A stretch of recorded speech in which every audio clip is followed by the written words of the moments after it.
नमस्कार, मैं रवीश कुमार। क्या आप काजल हिंदुस्तानी को जानते हैं, जिन्हें हेट स्पीच के कारण गिरफ्तार किया गया है?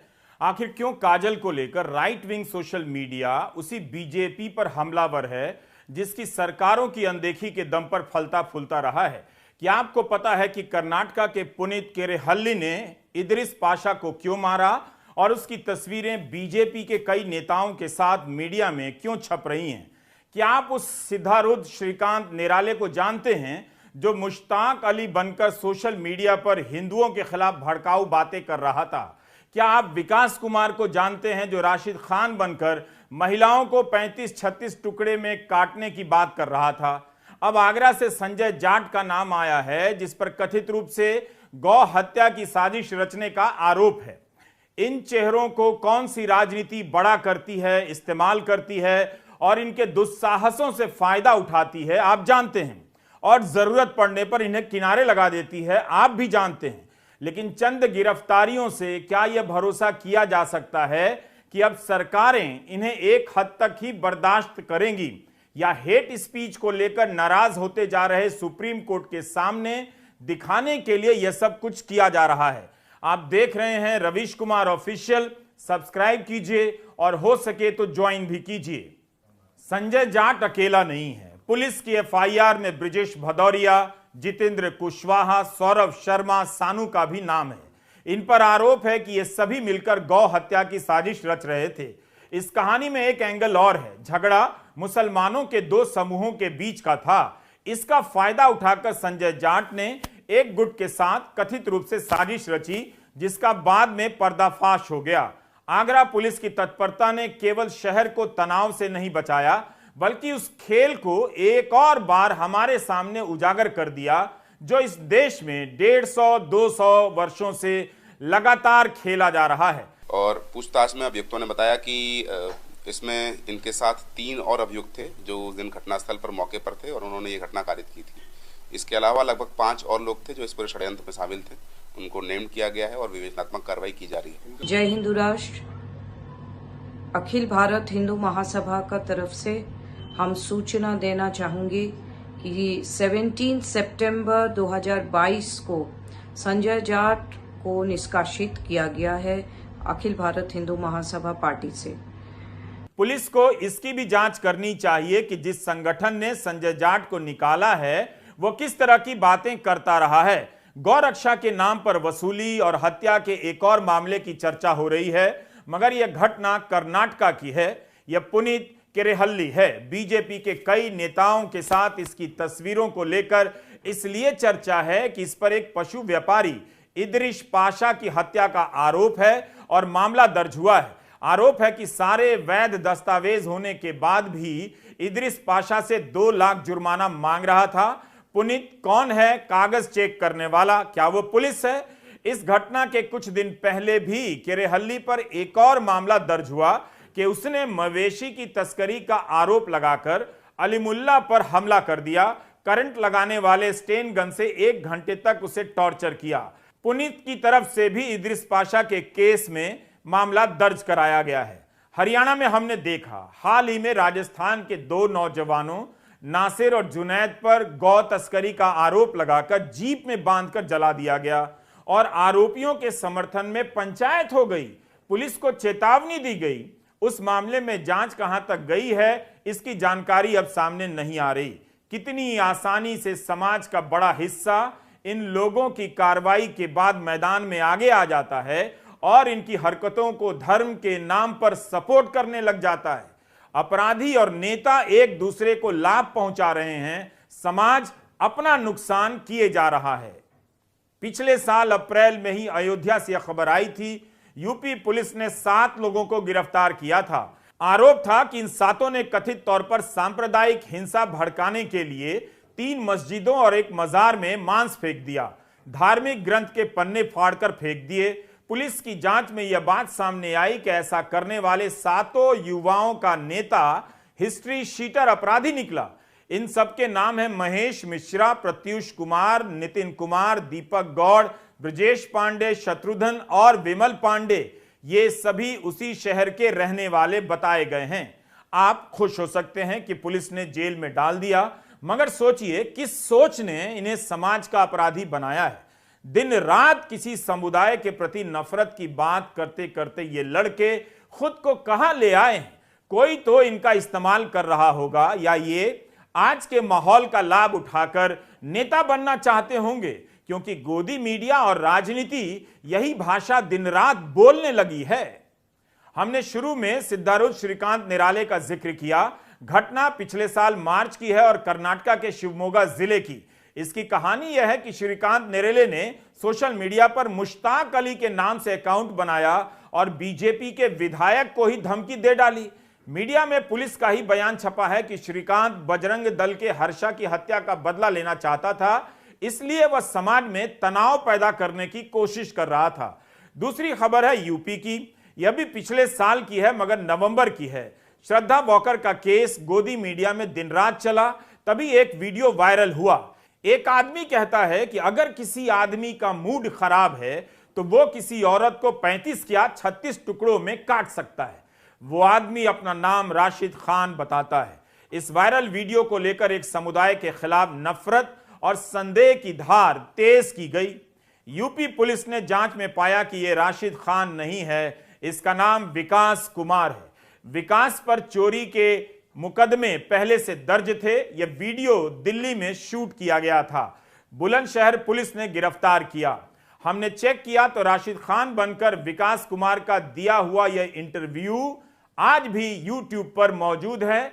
जनता दरबार नाम के चैनल पर इसे 14 लाख व्यूज मिले हैं। सोचिए ऐसी झूठी बातों से समाज में किस तेजी से नफरत फैलती है।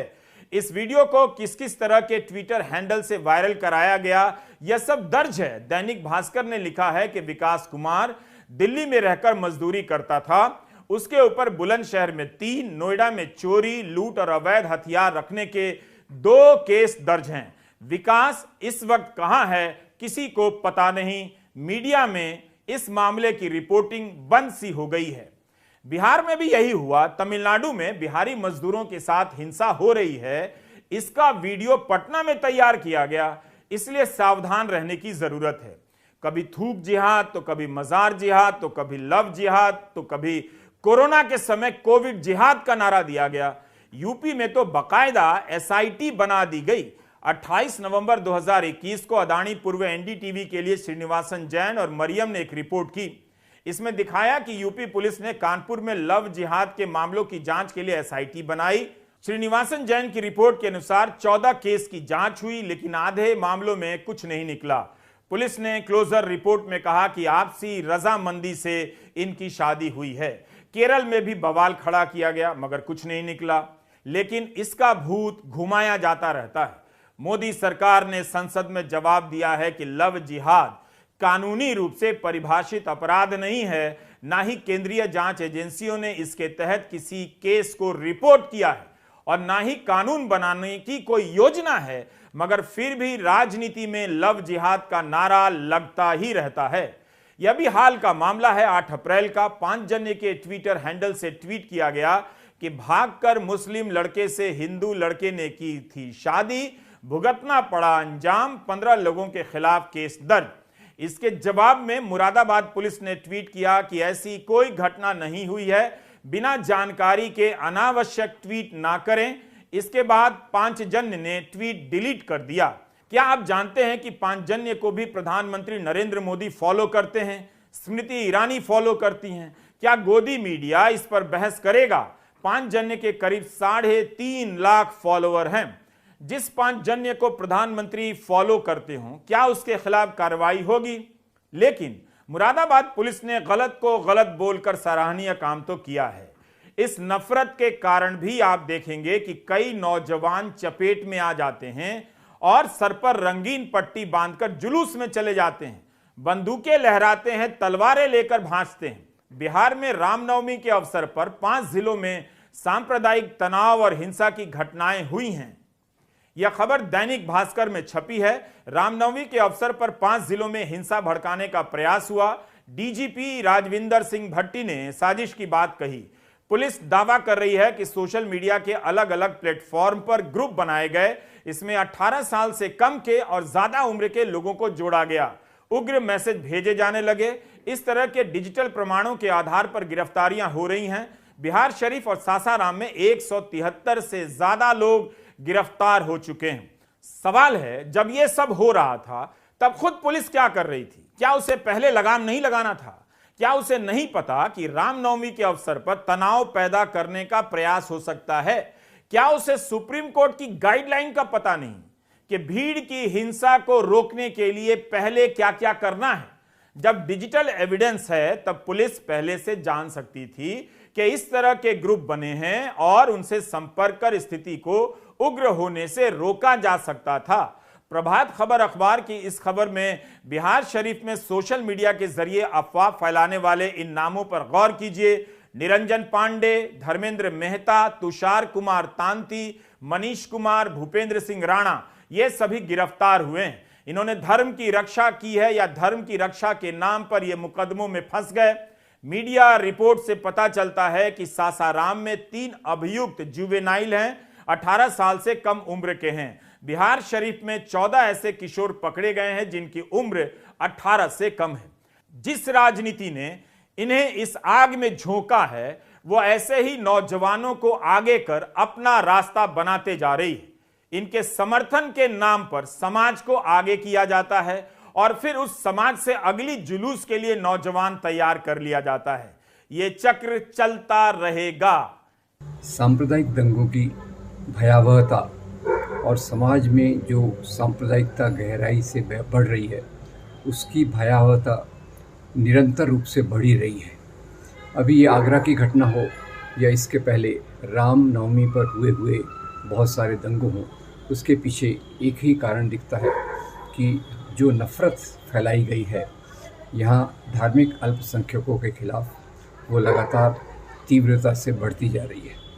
ये बात निश्चित है कि इस प्रकार के सांप्रदायिक दंगे अंग्रेज़ों के आने के बाद ही चालू हुए।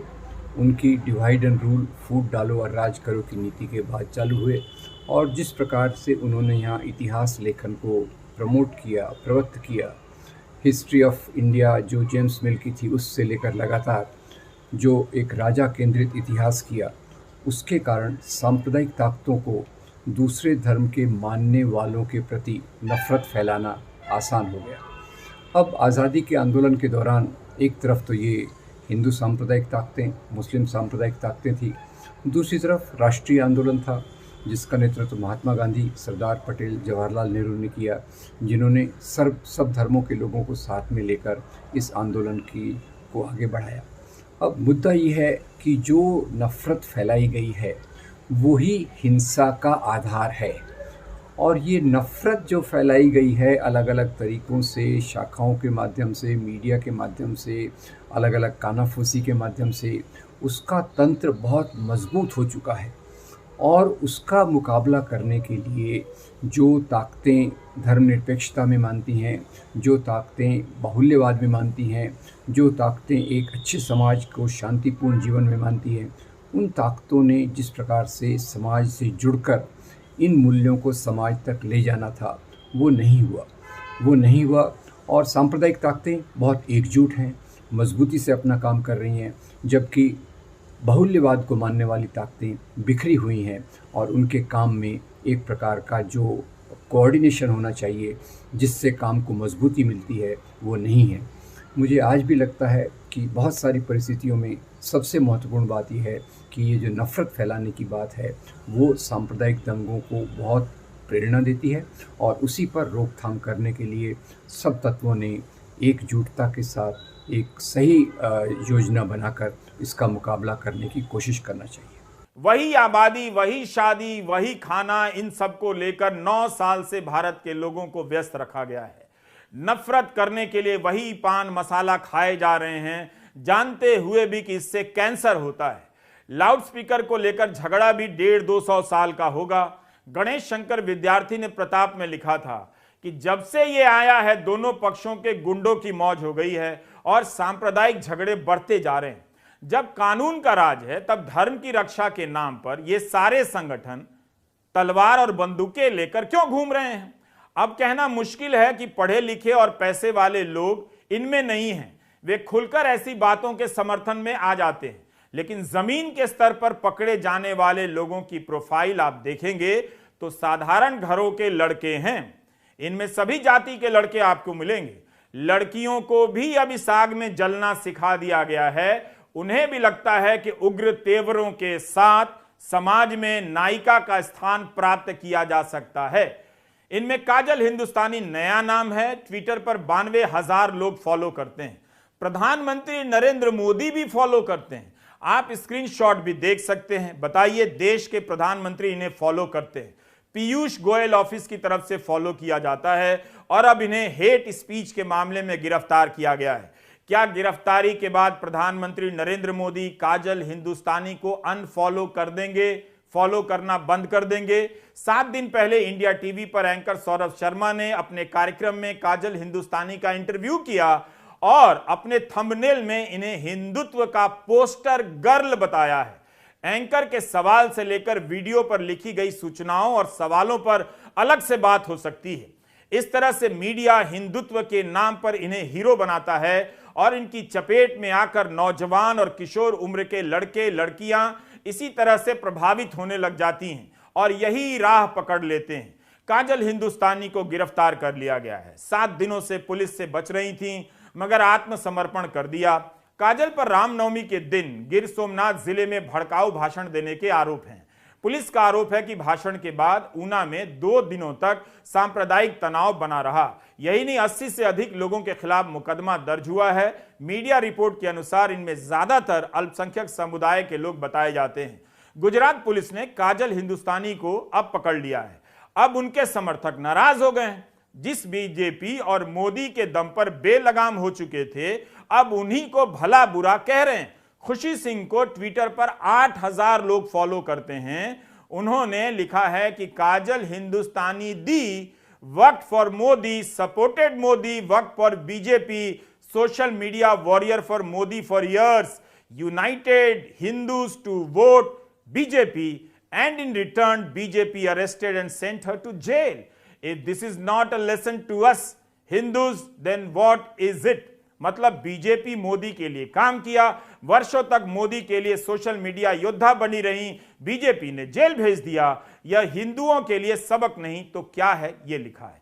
अभिषेक कुमार कुशवाहा के ट्विटर हैंडल पर 1,32,000 फॉलोवर हैं। खुद को आदि गुरु शंकराचार्य गुरुकुल का प्रवक्ता लिखते हैं। अभिषेक ने लिखा है कि काजल हिंदुस्तानी को सिर्फ इसलिए गिरफ्तार कर लिया गया कि उन्होंने हिंदुओं को आत्मरक्षा करने के लिए कहा। अब क्या हिंदुस्तान में हिंदुओं की आत्मरक्षा की बात करना भी अपराध की श्रेणी में आएगा?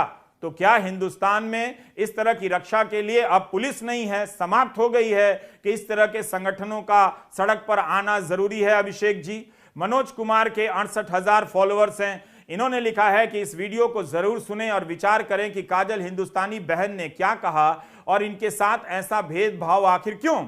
आत्मरक्षा का हक तो अपना संवैधानिक हक है, तो क्या गलत कहा बहन ने? बहन नुपुर शर्मा भी इसी भेदभाव की कीमत चुका रही हैं। आखिर कब तक चलेगा? नुपुर शर्मा को बीजेपी ने प्रवक्ता पद से हटा दिया था। काजल हिंदुस्तानी को ट्विटर पर 92,000 लोग फॉलो करते हैं। इनका खूब इंटरव्यू होता है, टीवी की बहसों में आमंत्रित की जाती हैं, मगर इस समय गिरफ्तार हैं। ऐसे चेहरों का सामने आना भी एक पैटर्न है। समय समय पर नया चेहरा लाया जाता है, युवा चेहरा लाया जाता है, मगर बातें वही होती हैं जो 100-200 साल से कही जा रही हैं। इसमें एक भी बच्चा आपको मिडिल क्लास का नहीं मिलेगा और ना ही पार्क में नफरत की हवा फैलाने वाले उन चंद रिटायर्ड अंकिलों के परिवार का होगा जो सुबह सुबह ही धर्म के नाम पर कथित असुरक्षा के बहाने नफरत की हवा चलाने लग जाते हैं। नफरती भाषण और गौर हत्या के नाम पर दंगा भड़काने की कोशिशों के आरोप में यूपी और गुजरात पुलिस की कार्रवाई से उम्मीद तो करनी चाहिए, मगर संदेह के बादल अभी छटे नहीं हैं। शायद आप गाजियाबाद पुलिस के उस इंस्पेक्टर को भी भूल गए होंगे जिस पर आरोप था कि उन्होंने नवंबर 2021 में एक गोदाम में ले जाकर 7 मुस्लिम लड़कों के पांव में एक ही जगह गोली मार दी और दिखा दिया कि ये गौ हत्या कर रहे थे। भागने के क्रम में एनकाउंटर करना पड़ा। गाजियाबाद पुलिस ने इस पुलिस अधिकारी के खिलाफ जांच की। जल्दी ही भेद खुल गया कि एनकाउंटर था तो सभी को पांव में, और वो भी एक ही जगह गोली कैसे लगी। उस समय गाजियाबाद के एसएसपी पवन कुमार ने अपने ही एसएचओ राजेंद्र त्यागी के खिलाफ जांच के आदेश जारी कर दिए थे। ताजा स्थिति की जानकारी देने में हम असमर्थ हैं कि उस मामले का अंतिम नतीजा क्या निकला। बुलंदशहर, अयोध्या, मुरादाबाद और अब आगरा में यूपी पुलिस ने सांप्रदायिक हरकतों पर लगाम लगाया है। जरूरत है बड़ी कार्रवाई की और यह यूपी जैसे प्रदेश के लिए बहुत अच्छा है, मगर इस तारीफ के साथ यूपी पुलिस को याद दिलाने की जरूरत है। मामला ज्यादा पुराना नहीं है। अप्रैल 2021 में इंडियन एक्सप्रेस के कुनैन शरीफ ने लंबी रिपोर्ट फाइल की थी। कुनैन ने इलाहाबाद हाईकोर्ट के तमाम फैसलों का अध्ययन कर लिखा कि जनवरी 2018 से दिसंबर 2020 के बीच एनएसए राष्ट्रीय सुरक्षा कानून के जितने भी मामले दर्ज हुए उनमें से आधे गौ हत्या और सांप्रदायिक द्वेष फैलाने के मामले थे, करीब 61 मामले। इलाहाबाद हाईकोर्ट ने 80% मामलों में बंदियों को रिहा कर दिया और निरस्त भी कर दिया। इलाहाबाद हाईकोर्ट एनएसए के 120 मामलों में से 94 को निरस्त कर कोर्ट ने कहा कि एनएसए के तहत 11 लोगों को गिरफ्तार किया गया। पुलिस ने दिमाग तक नहीं लगाया और बिना सोचे समझे इन्हें जेल में डाल दिया। इस तरह की खबरों को बार बार रिवाइंड और बार बार फॉरवर्ड करके देखना पड़ता है। जब तक आप पुरानी खबरों को नहीं पलटेंगे, आज की खबरों को ठीक से नहीं समझ पाएंगे। खबरों को देखने का तरीका बदल लीजिए। वीडियो लंबा है तब भी पूरा देखा कीजिए। इन सब के कारण जो हिंसा होती है उससे सरकार से लेकर समाज की संपत्ति का भारी नुकसान होता है। आपके घरों के लड़के केस मुकदमों में फंसा दिए जाते हैं और फिर ये लोग वहीं पर इन्हें छोड़कर आगे बढ़ जाते हैं और सांप्रदायिकता इन्हें जेल में सड़ाने लगती है, अगले मोहल्ले में नए युवाओं को खोजने लगती है। इनकी भीड़ कभी कम नहीं होती, मगर जेल में ये अकेले पड़ जाते हैं। इन घटनाओं का जाल देश भर में इतना व्यापक हो चुका है कि आप कितना भी समेटेंगे उतना ही छूट जाता है। बिहार की बात करेंगे तो बंगाल छूट जाएगा और कर्नाटक की बात करेंगे तो महाराष्ट्र छूट जाएगा। फिर भी यह वीडियो आपके समय का दस्तावेज है, संभाल कर रखिएगा और आपके ही संभलने के काम आने वाला है। नमस्कार, मैं रवीश कुमार।